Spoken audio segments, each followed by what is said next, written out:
सुनहरे गोबर की कहानी। बहुत समय पहले की बात है। एक पर्वतीय प्रदेश में महाकाय वृक्ष था, जिस पर सिंधुक नामक पक्षी निवास करता था। उस पक्षी की विशेष बात यह थी कि उसकी विष्ठा में स्वर्ण कणों का समावेश होता था। एक दिन एक व्याध उस पर्वतीय प्रदेश में आखेट के लिए आया। उसे ज्ञात नहीं था कि सिंधुक पक्षी की विष्ठा स्वर्ण कण युक्त होती है। जब वह महाकाय वृक्ष के निकट से गुजरा तो उसकी चेष्टा सिंधुक पक्षी को पकड़ने की नहीं थी, किंतु जैसे ही वह आगे बढ़ने लगा, सिंधुक पक्षी की मूर्खता की और उसके सामने ही स्वर्णकण युक्त विष्ठा कर दी।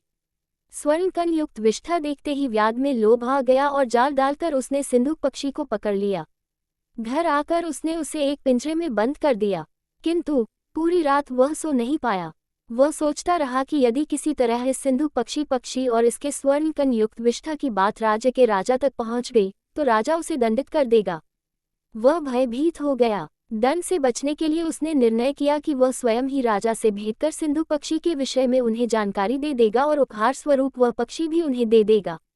अगले ही दिन वह राजा से भेंट करने राज दरबार पहुंच गया।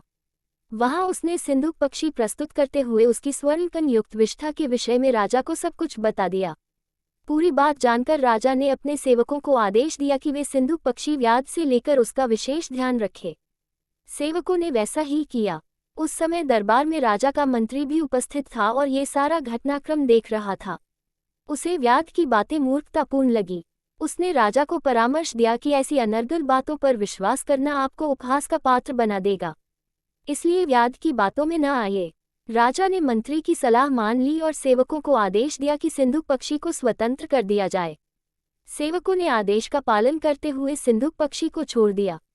पिंजरे से बाहर निकलने के बाद सिंधुक पक्षी उड़कर राजमहल के प्रवेश द्वार पर बैठ गया और वहां से जाने के पूर्व पुनः स्वर्णकण युक्त विष्ठा कर गया।